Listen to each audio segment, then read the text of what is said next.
Welcome to The Explainer. Today, we're going to dive into a really old ethical puzzle that has some, believe it or not, super modern applications. We're talking about meat offered to idols. Now, I know that sounds like something from a history book, but the way you solve it, the principles are more relevant today than you might think. Okay, I want you to imagine something. You're living in ancient Corinth. You head down to the market to grab the best cut of steak for dinner.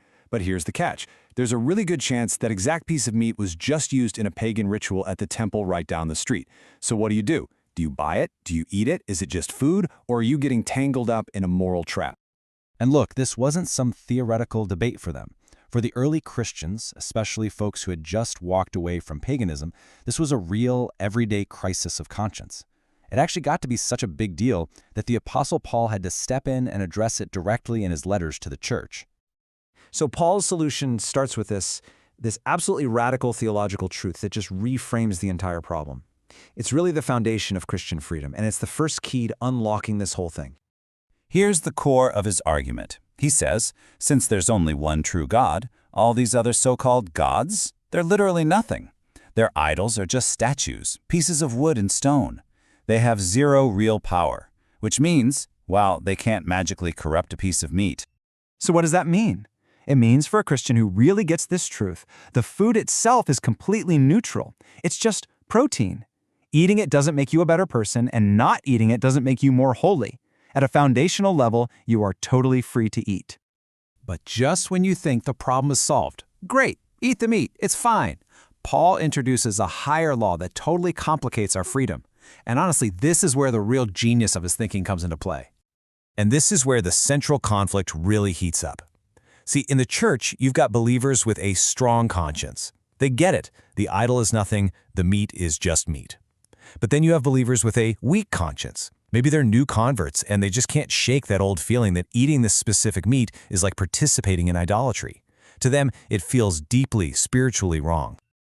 This is where Paul warns the strong believers. He tells them not to let their correct understanding become a stumbling block.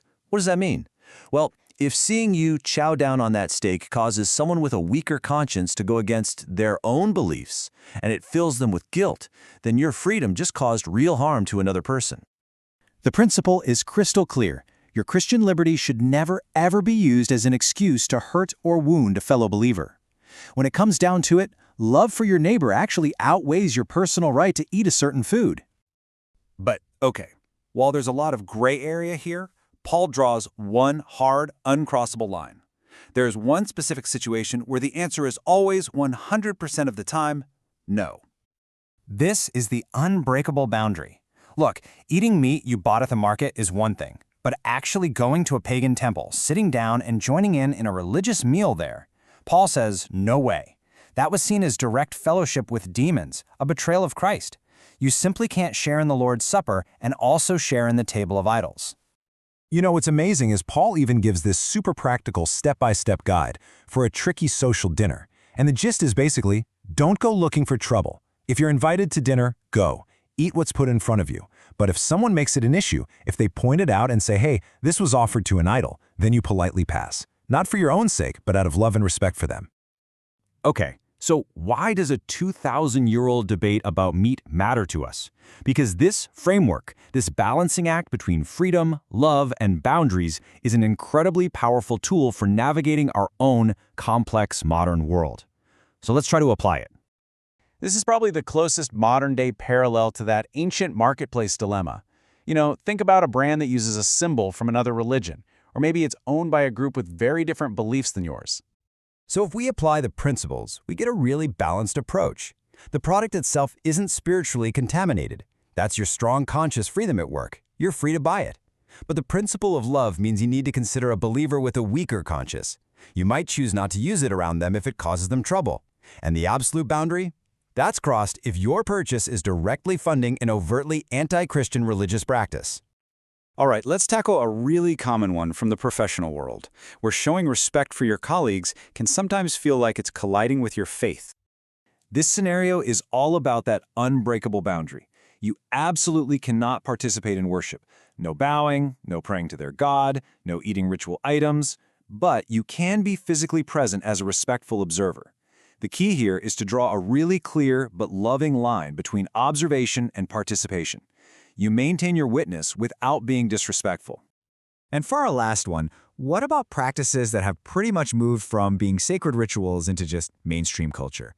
Think about things like yoga or certain holidays that have pagan origins. In these cases, your intent is everything.